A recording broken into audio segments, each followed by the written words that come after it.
Hi everyone and welcome back to The Process. Today we have a conversation on the making of Apple TV Plus's acclaimed musical dramedy Flora and Son with filmmaker John Carney and songwriter and composer Gary Clark. Please enjoy.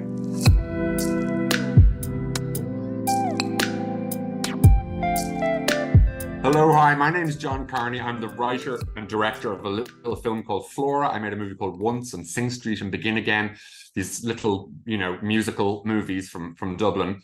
And this is a program called The Process for Deadline, where people discuss the process, how they do things, how they get things made, how they work, what makes them tick. And so they asked us, myself and Gary, to have a chat, which is very informal, about music and film and all things in between. So I'm John Carney and that's Gary Clark. Hello there. Hey, John, how are you?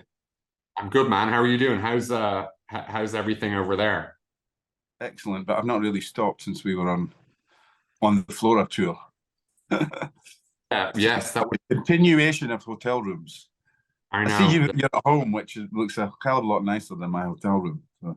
Home exactly after a long hustle of trying to promote this movie out in Los Angeles and talk about the music and filmmaker, like, you never start off with any of that in mind. You really just have a blank page and you're like, maybe somebody will film a scene one day, or and you just never imagine you'll be out kind of hustling it and selling it and doing this promotion. I actually admire great hustlers because I'm such a bad hustler. But anyway, I've got some questions for you, and I'll try.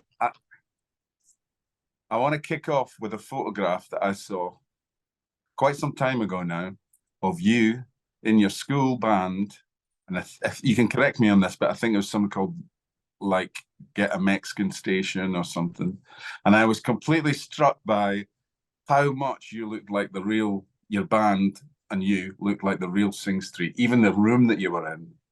So you clearly drew from a lot of that reality for that film. But tell us about your journey with music, going right back to that. And did you play any gigs as Get a Mexican Station? We played 2 gigs as Get a Mexican Station, and Get a Mexican Station was my brother came up with that title. He was sort of very into music, but he wasn't himself in a band. I don't think he was drawn as much to playing music as I was, but he was great at saying, if I did have a band, they would play yeah. Station, which is actually a great name for a band. It was a thing he heard, I think, on a Kojak episode where somebody said, get a Mexican Station there, and then thought that was the best name ever because my cool older brother told me it was. But when I was in school, I still very much am a bluffer musically. I was never the most talented musician at all. I was never the best singer, the best song. No, none of that. There were people in my class who were way better than me, but I was a bluffer, and I believed in, which I guess is kind of being alive in the 80s when you're watching stuff on TV that kind of seems like it's bluffing. It seems so mad. Some of those videos and some of that stuff just seem like anybody can kind of do this.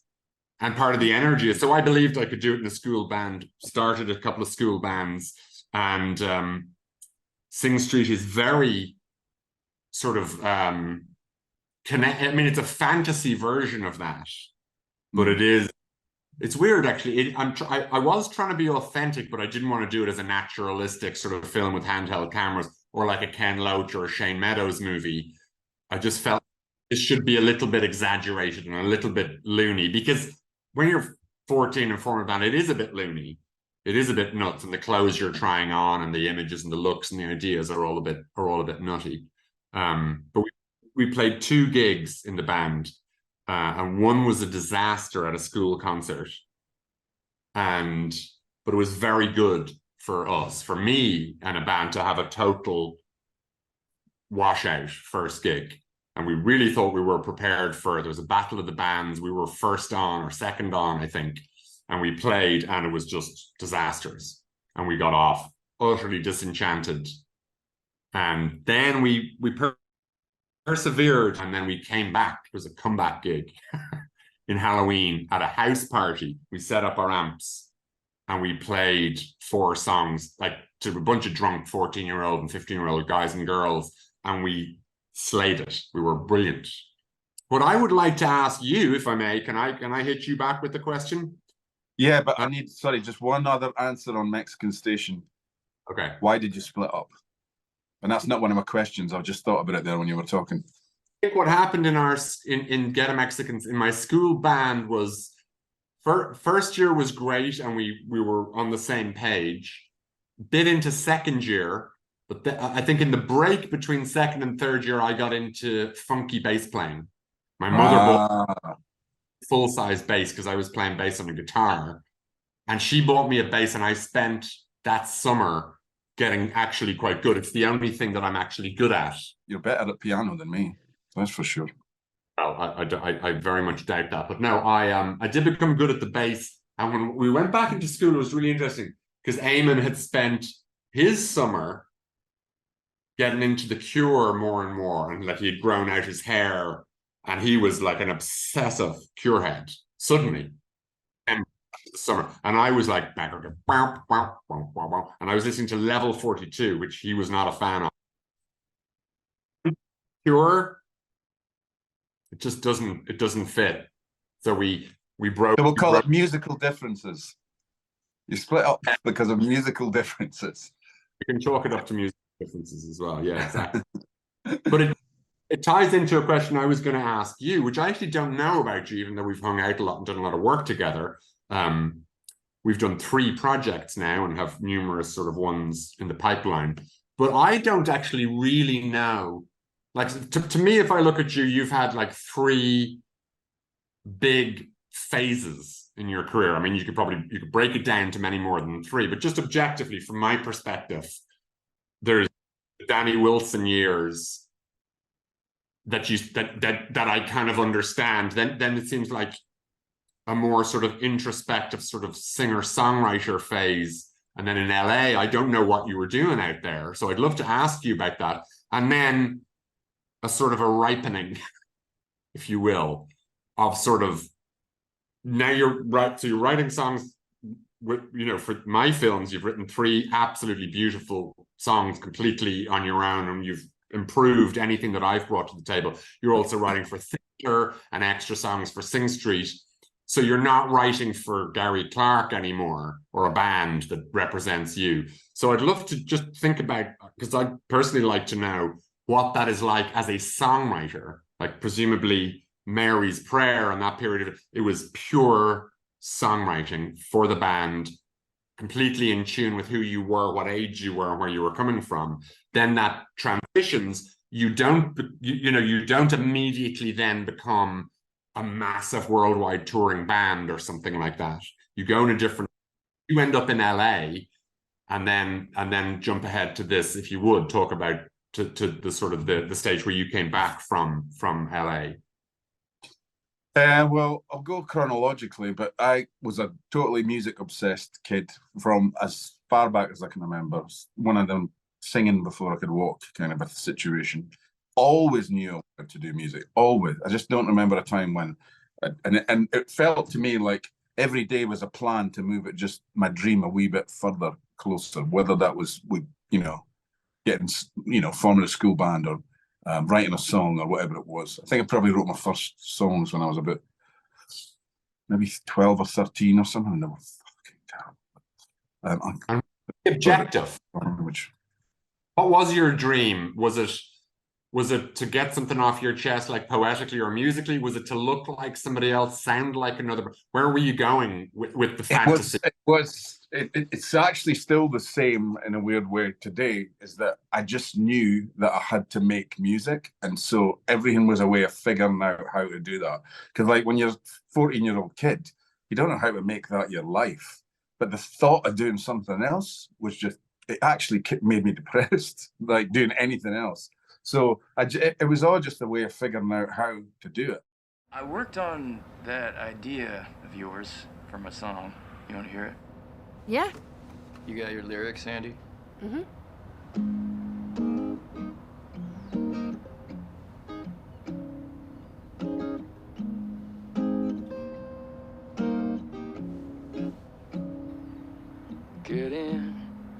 my car. I'll drive you through the canyon. Breathe in Topanga for the day. And when we reach the ocean and we can't go further west, we'll keep on driving anyway. Now you go ahead.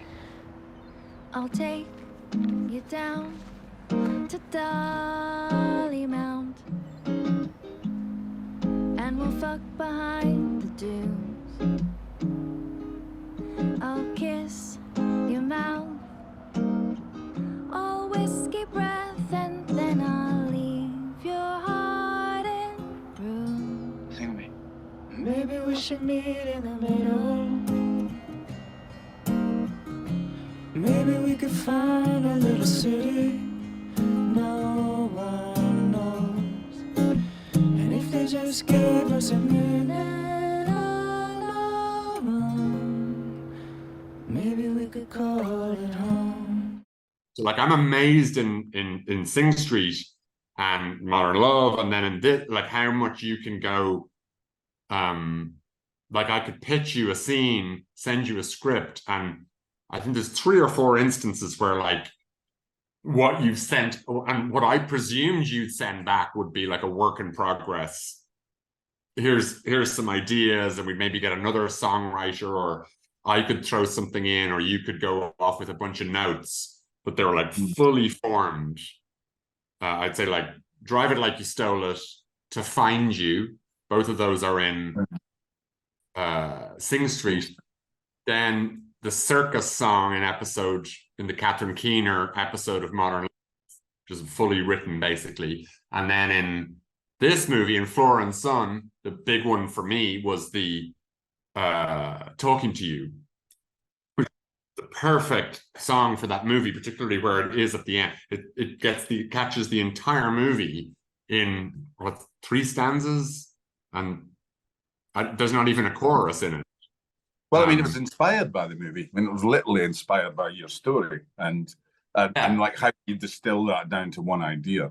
But I tell you what's quite interesting about the songs that you've mentioned there. I think when I hear you saying them, if I was making a record these days, those songs would be on it. Do you know what I mean? It's like they're kind of like what I would write for myself.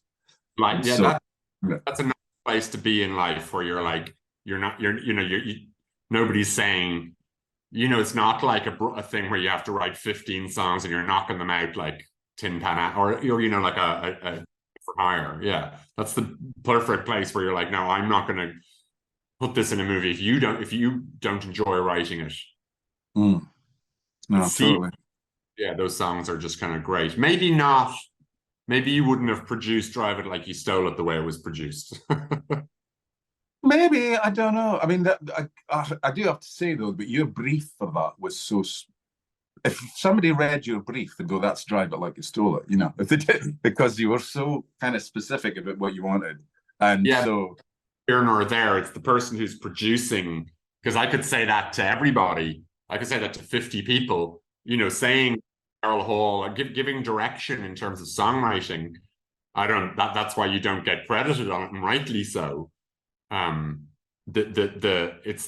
Of course they're specific because they're for movies, but like that was also what's really great about that song Drive It Like You Stole It is like it's just such a great song. Like you could kind of do it on an acoustic and you'd get a sense of the song, like you'd know, oh, I see where you're going completely with that song.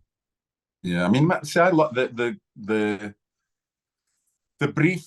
What you mentioned, the bands that you mentioned and stuff on it, I love all that stuff. So it was, to me, it was a great opportunity to sort of dive a bit back in time and do something. What would that be like? That was the brief for that one was Manny, like Hall and Oates. Yeah, you said Huey Lewis and the News, and they always had those kind of punchline at the end of the chorus. The punchline was always what I'm trying to get some off the top of my head. It's the power. Not a chorus. It's just a statement of fact. Yeah, exactly. That's it. So that was why I was kind of like, if I could find a really good punchy phrase that kind of talks about where these kids are at in their fantasy, because that was the other gift about that scene, of course, because it was a fantasy scene, so it didn't even have to sound particularly like a band in the other scenes, you know. So that was cool.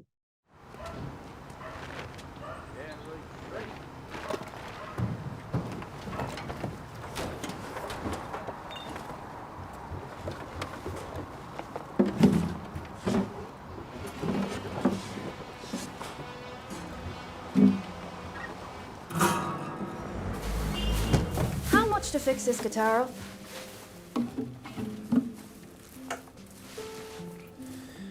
Let me see.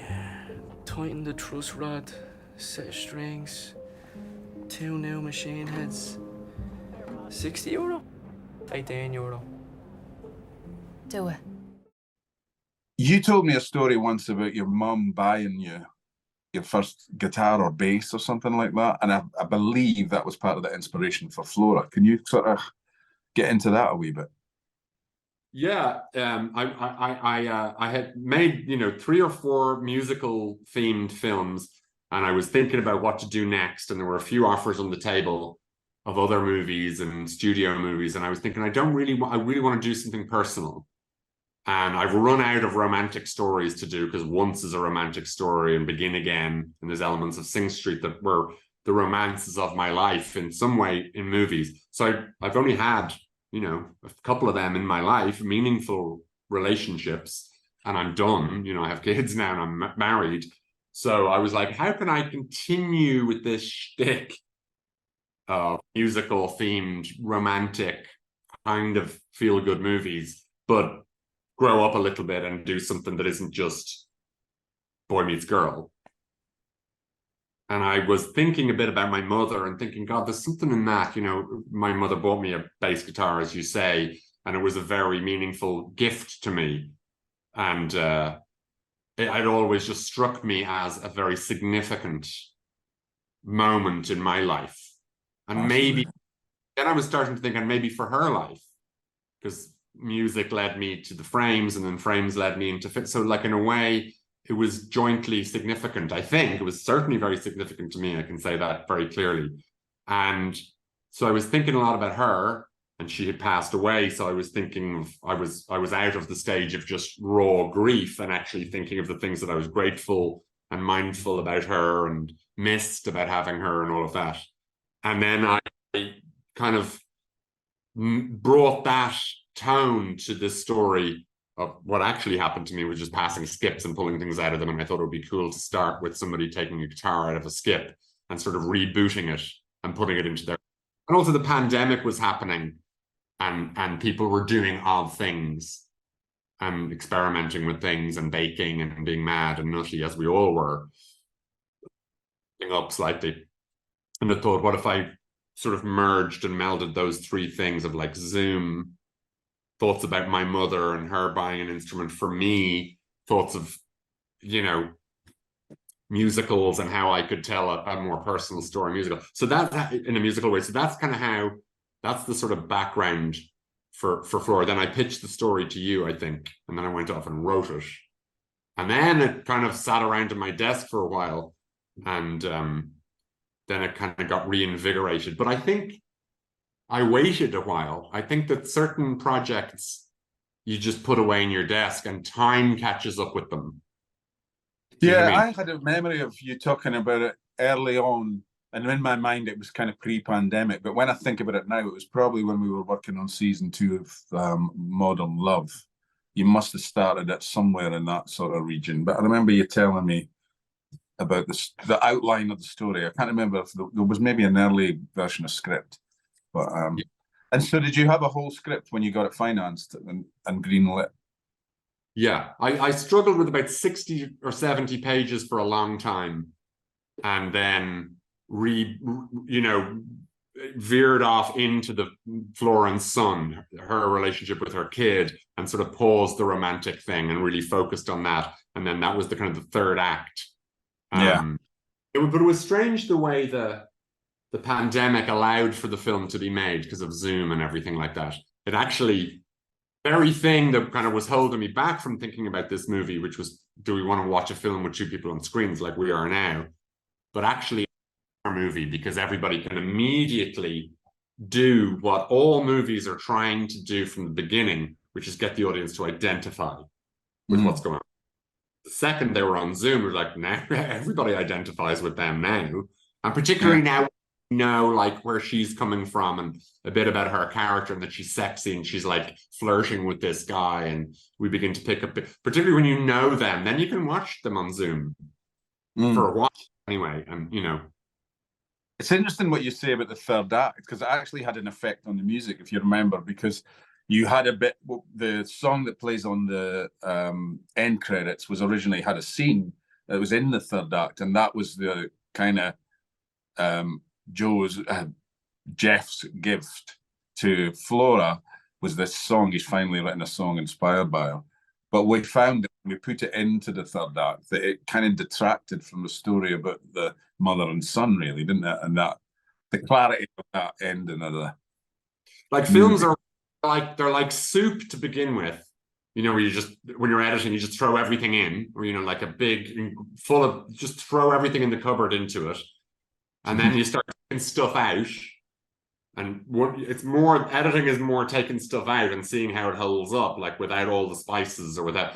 And that song lived in the movie for ages. And then by the time we were near that cut, we just bumped straight into that song. It was like, that pauses the whole movie. And as soon as we took it out and focused on Flora and Son at that point, it was like, oh my God. And then we were like, well, we have to, like, and the funny thing is, it's the best song in the movie. And so it's amazing to me that you could like take that song out, the visuals that we had with that song, and the idea of like talking to you, and that's summing up the movie, and him writing a gift for her and like thanking her. I mean, it's still in the movie because it's in the end credits, but it doesn't take up real estate, because at that point you put a foot wrong in a movie and you screw it up. You can put a foot wrong. That's the thing, though. Your editing process has amazed me, because on this, well, I guess a bit on Modern Love, we got into that stuff as well. But on Sing Street, I wasn't really involved in that process. I was more in the music process. And then, but as our relationships developed working-wise, I'm now working to your latest edits that are coming through, and I have to edit music to fit that or whatever, or rewrite bits and stuff. But it's amazing to me how kind of wild you are in the editing room, because you'll just take stuff and just go like, whack, get rid of that. Or I can think of loads of bits actually that you had originally in the script and you just went, choof, get rid of it. And it's, you're not too precious about it, are you, really? Precious? No, not at all. No, it becomes very clear in the edit. And also, you grow up, you are in your first movie, you're very precious. Everything has to go in, everything has to be on screen. Me, I have to be represented constantly. And it's fine for like genius filmmakers to make 3.5 hour long movies or whatever. But unless you're very, very good, I think you've got to get off the pot in under an hour and 45 minutes. Unless you're like a really, like P.T. Anderson gets away with it. And maybe, I don't even know if Todd Solondz makes long movies. There's a couple of your Michael Haneke and stuff. But like, unless you're like one of the greats, come on, like get off the fucking, you know what I mean? So I'm like brutal. At the beginning of my career, I was all about me and there should be more, and we shot that scene and therefore it should go in, you know. But like, and you see these 3.5 hour films nowadays and you're like, why is that in the film? Like, I know you shot it, but like, isn't the most mature thing in a movie to go, we shot a scene with a truck and an explosion and a thing and it took 2 days and we almost killed the stuntman. And it's seen, but it's on the cutting room floor because it doesn't fit. And I mean, it's actually amazing how much that parallels with music as well. Because when you think about it, when you first start writing songs, you put all your posh chords into it and everything, don't you? You just put all the bits in and like all your best licks, you know. And then, you know, as you get more mature, you're actually like sometimes just happy with a piano and a vocal if it's the right one. And, you know, again, editing lyrics, I'm generally trying to cut stuff down to what is the essence, like boiled down to it's, you know.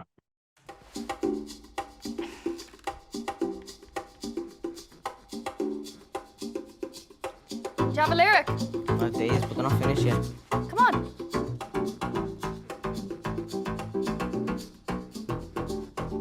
Come on, girl, you know how much I want you.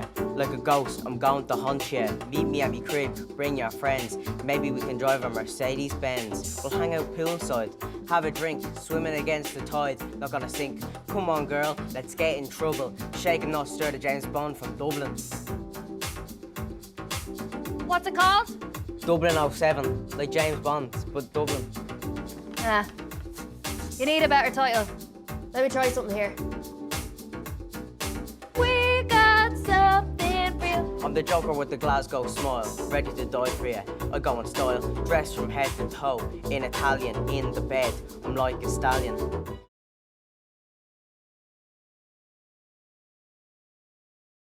So do you remember, John, that first Zoom when we walked through the script?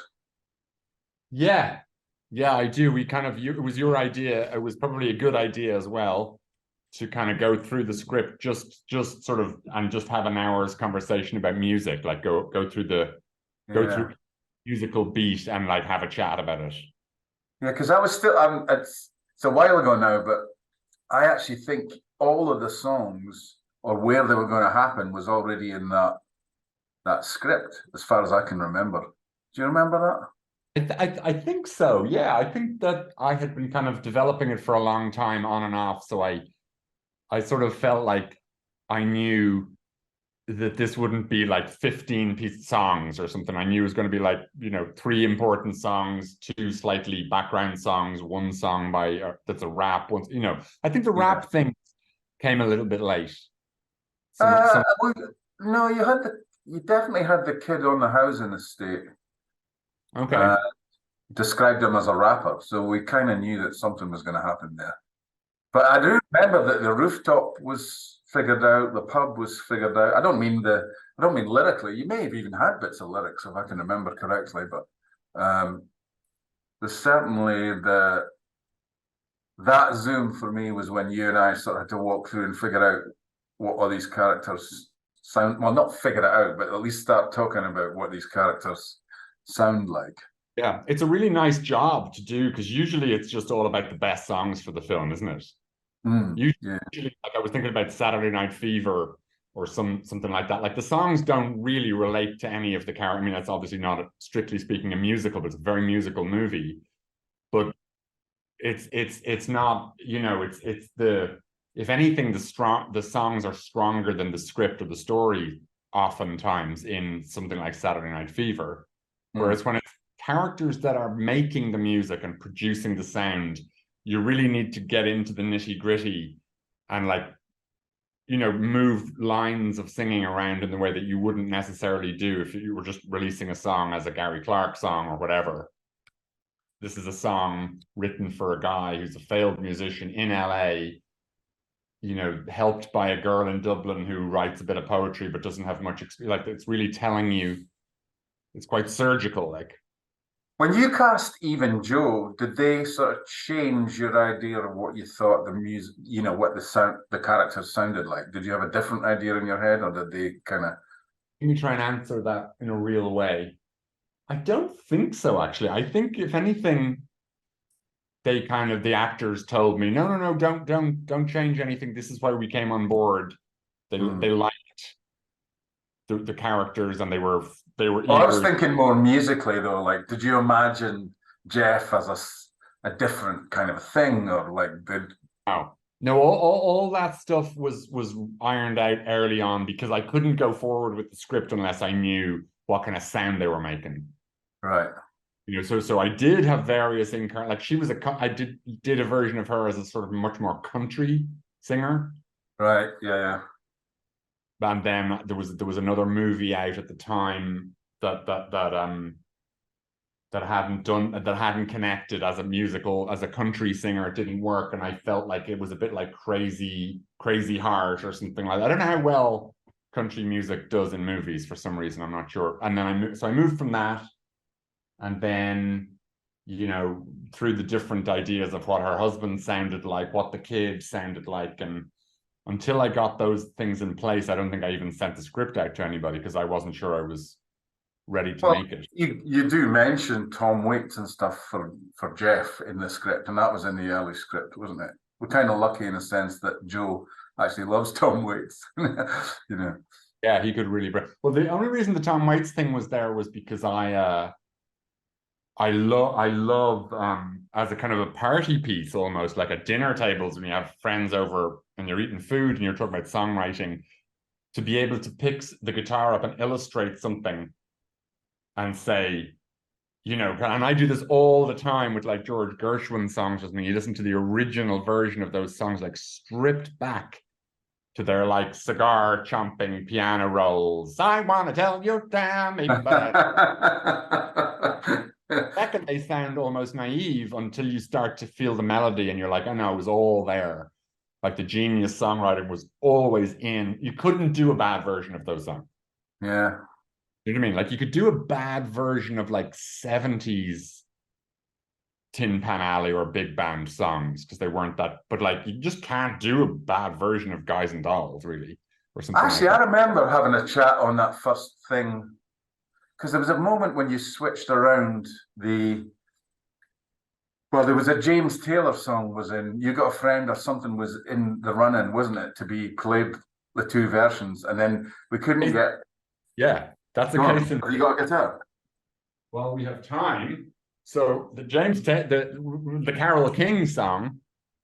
So I thought, how could you illustrate a bad and a good, you know, that if somebody didn't know Carole King or Tom Waits, could, you know, like, oh, this is out of tune. That's from Kids. They come in and hammer this guitar.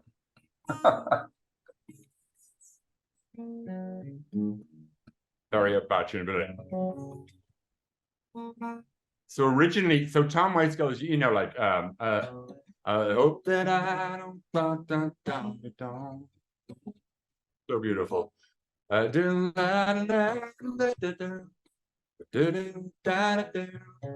the version that Joe does is like well, I hope that I don't fall in love with you. Like a church choir-y kind of thing. And it's possible to fool an audience into thinking that's a rubbish song, and then you do it. So it was a perfect illustration of what Joe was trying to say to Eve, or Jeff was trying to say to Flora in the movie, which is like, you know, I'm trying to teach you to look inside yourself, and because you're never going to write a brilliant song, but you can make what you could do better by looking at the brushstrokes and the way you do it. And what I thought was really interesting was with the Carole King song, whatever, what is it?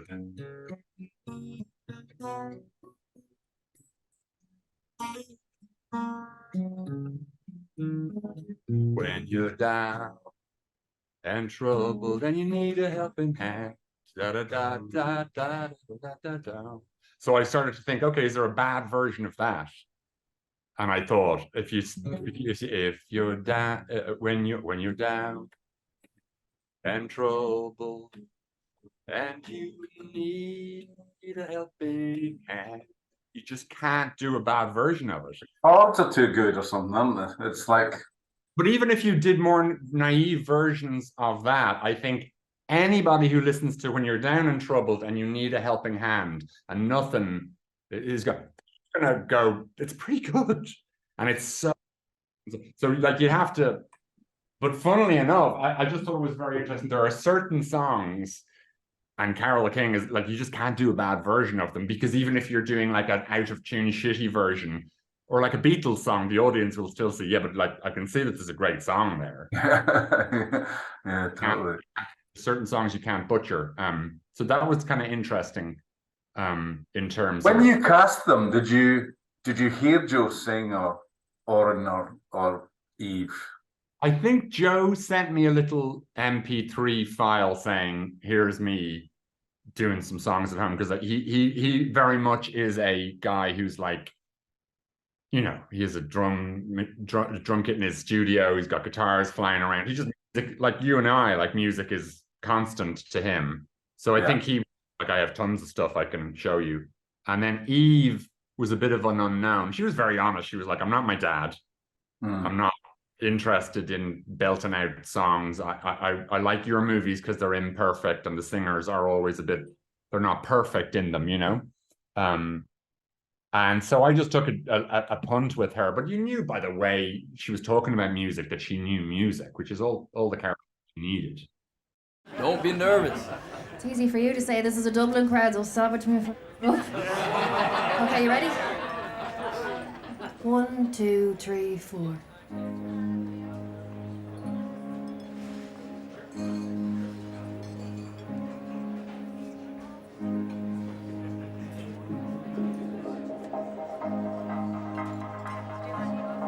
I've been bruised and broken. I've been torn in two. I've been working and running. Then I have to run home to you. And I'm not living in your life, and you're not living in mine. We've been getting it wrong forever. We'll get it right this time and live in the high life. Why don't we talk about High Life and Meet in the Middle? Yeah, that's a good idea. There were two really important songs to identify early on in the film, and one was the Rooftop song. Name now, Meet in the Middle. Meet in the Middle. Well, that was called Rooftop Song for ages. Rooftop Song for ages. But so there was that, which was, I guess, in the movie is a culmination of their efforts together to kind of write something. And then there's the song at the very end, which is High Life, which is a kind of like a pop pub song, all about her relationship with her son. And that song was really hard to get right for the characters. The song is fairly simple, but it was what's going to be the vibe of that song, what's going to happen in that pub at the end. Oh, that was definitely the hardest one, wasn't it? I mean, like, because it's how do you make, because we've got to close the movie with it, so it's got to feel amazing. But at the same time, you always said, I don't want this to feel like she's going to go on and win The Voice or something, you know, and become like a big superstar or get a record deal. Everybody be quiet listening to her, you know, it's a big scene and we all have to listen to the lead character. She's not the lead character in their lives. No. You know, I remember playing with Glenn and him playing Falling Slowly during the Once promotion tour, and the noise from the crowd, because they didn't know him and they didn't know the song. So they were chatting away and Jen was like, "Falling, will you shut up slowly?" But nobody gave a fuck. And that's what Irish audiences are like. They're crazy and they're loud and noisy. And so it felt to me like I had to answer, what's the atmosphere in that pub like? And then I thought, if she's playing a really gentle song like Meet in the Middle, at the end, nobody's going to do it. So it had to be something that just grabbed their attention and they could still drink and talk over, but they could still say, fair play, that's Flora from the Flats, and she's belting it out there. And she's giving it a rest. Pints and fun, you know, like you'd have. But it was very important to identify what type of vibe more than what specific type of song it was. It had to do a lot. That started with your garage band, and it had all the chords, but there was no guitar on it or anything, I don't think, at that point. I think it was more keyboardy. You had electronic drums on it, as far as I can remember. I had loops. Did you think that was because when I think back on that demo, it feels pretty different to what we ended up with, but a lot of the information's there, if you know what I mean. But I'm trying to remember, when you sent that to me, were you thinking, could this be the thing for the pub? I think you were, right? It was, because I had gone through things which I didn't show you, which I was like, no, I can't be dealing with that character. I had a few songs. I had a song called Signposts, which was like a love song, really, that she sang to Oren, and just doing a little piece on the keyboard, but it was like a slow love song, but I just didn't buy it. It just felt like there's no way. And then I had a song called what was it called again? It was something about right and wrong. It was like an up-tempo song, but again, the lyrics were a bit sophisticated.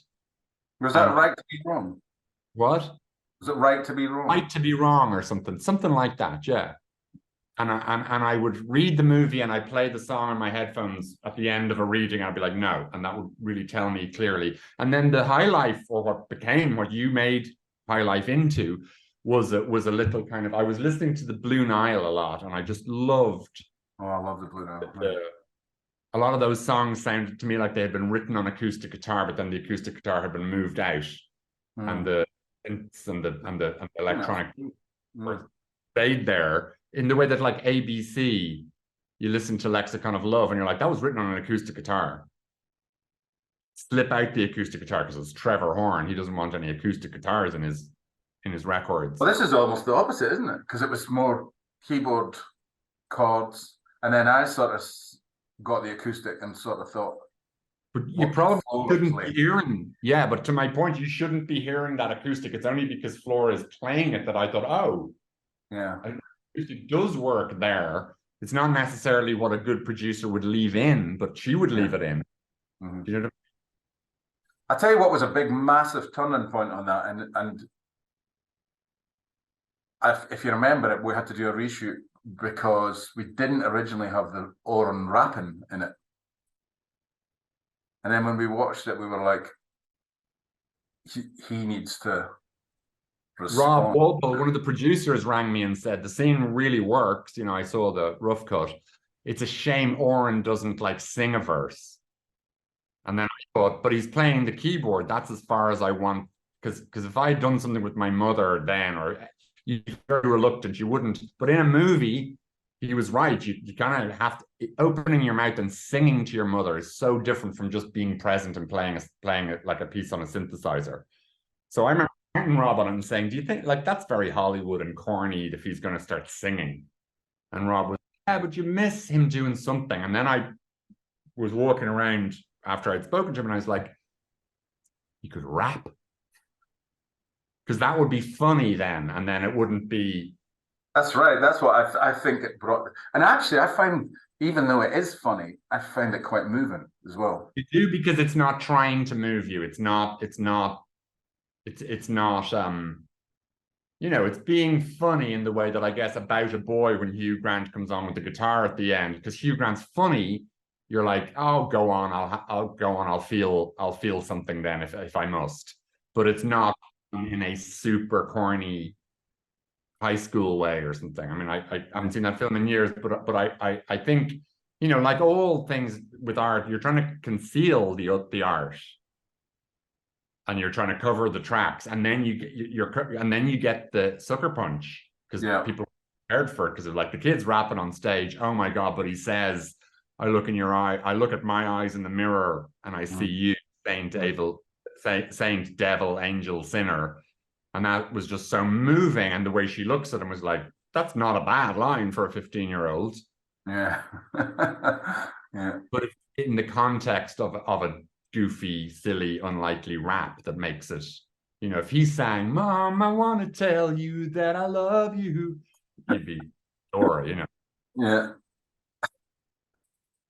That's not right. Yeah. And then Meet in the Middle was late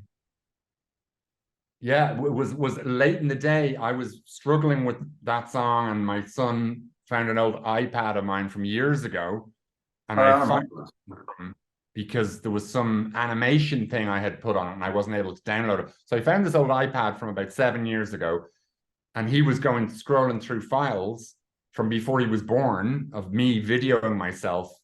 With every time I come up with a melody, I'll put it on video. If I don't have a tool on the thing to record sound, people will you'll just press video because it's a quick way of going, oh, I love that melody. You don't have your phone and you just press record on the camera on your iPad or whatever. Or I had this little melody going around, and my son played it, and Marcella was in the hall, my wife, and she was like, "That's a very catchy little la da da da la la la la la da." And I was like, "It's really nice." Now that I haven't heard it for 6 years, I think I whacked that down, sent it back to you, and you were like, "I heard that's good. Yeah, I heard that before. Is that the Rooftop?" And I was like, "Maybe." And then that seems to be melodic. That song was a journey as well, wasn't it? Particularly lyrically. Remember Yeah. that? Because we had quite a few things till we got there, and then Yeah. bringing the actors into the studio, that was pretty. That was brave of you. There were But it two actually big worked things. great. There were two big things. One, I think, was I had said that it should feel like a little bit like Fairy Tale of New York if it's a duet. It shouldn't feel like Chris Christopherson and Barbara Streisand. It should feel funny and like biting and off. And I had said that, but saying that and pulling it off they're two very different things. And then Rob Ardiff, who is a friend of mine and songwriter that you and I have both worked with before, I sent him the file on my phone and was like, what do you think of this? And he hummed a verse about Dublin or about Hollywood. And then in the second verse, he put something in about Dublin. And I'm not even sure if he fully intended it, but I paused on the second he mentioned Dublin, and it was like, that's now, if it's question and answer verse, so he sings a verse about Hollywood, she sings a verse about Dublin, another verse about how romantic Hollywood will be, and then she sings a verse about how shit Dublin is. Why don't you come to Dublin? And then you were like, why don't we meet in the middle? And that's where our chorus came in with the actors. It's very interesting kind of how we arrived at that song. I know. It seems obvious from the point of distance, like, 2020, what is it they call it? Yeah. 2020 been 2020. George Benson has a great song called Hindsight. Hindsight, that's the word I'm looking for. But at the time, it was so difficult to pitch the balance of that song right, lyrically particularly. I thought musically it was kind of in the right part right from when you started playing that guitar thing, the bit that you're talking about, what you found on your iPod. The vibe was right for that rooftop, but lyrically that was a journey, wasn't it, that one? Yeah, and the actors thrown in lines, which was kind of great. It was great.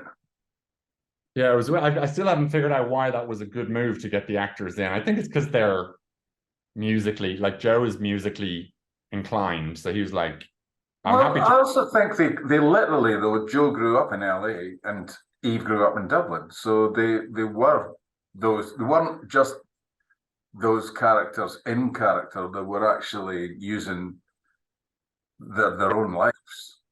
Yeah, I think that's true. Because if you think about when we've said to Joe, remember we had the line about the dolphins or something like that, and Joe said, I've been in LA 40 years and I've never seen a dolphin.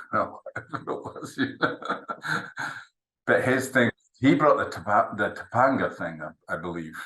I'm pretty sure. Yeah, he put Topanga Canyon in, which sounded a bit more real than, I don't know, Runyon Canyon, more people have heard of or something, or Laurel. Yeah. Yeah. So it sounded like, oh yeah. And he just brought he definitely brought an attitude, an LA attitude more than specifics. Yeah. And likewise, Eve, he traveled a lot, I think, as a youngster and, working now as an actor, but she's a dub. So she has that salty, cynical thing that all Dubliners have, which is a sort of a begrudging, rained upon, wet, angry, funny thing that we all have as Dubliners, because no matter where you're from, you always have the same rain coming down at you. Had that for 2 weeks here in Scotland. But, yeah. But she was able to, I think, get inside that character and sort of like bat it back and say, oh yeah, we'll go out in the dark and have chips and beer and that's why I remember talking about that. Like, what would you do if you went to that place, the Dolly Mount or whatever? No, it's interesting discussing these songs with you, my friend. I know. It's weird, like it all comes flooding back, doesn't it? Yeah. Such a nice when you're in the moment, you're just going through it, and you had a film to make at the same time. I was just looking after music. When I look back at Sing Street now, I found a demo of something you did or we did on Sing Street, and it was all I remember is the good times when and likewise now with Flora, all I remember is sitting out on my stoop getting demos from you with my little Mikey cigarette and glass of wine before shooting, listening to these songs. I don't remember the tension of like, will that work? Or, Eve texting saying, I'm not singing that shite. And the sullen pressure, and Joe from LA saying like, I'm flying in on such and such a date. I'm not sure about this song, but what about that? you forget all the business and you just remember the joy of making musical films, which is that when you make a regular film, when you're getting into prep and you've just got a script, you're just working and it's like pretty hardcore because the script was done. And with musical movies, you're still compiling the soundtrack of the film. So it's kind of exciting up until like shooting, and it's often into shooting. So I remember that very, very sort of fondly, but we'll do it again. I hope so. I'll look forward to that.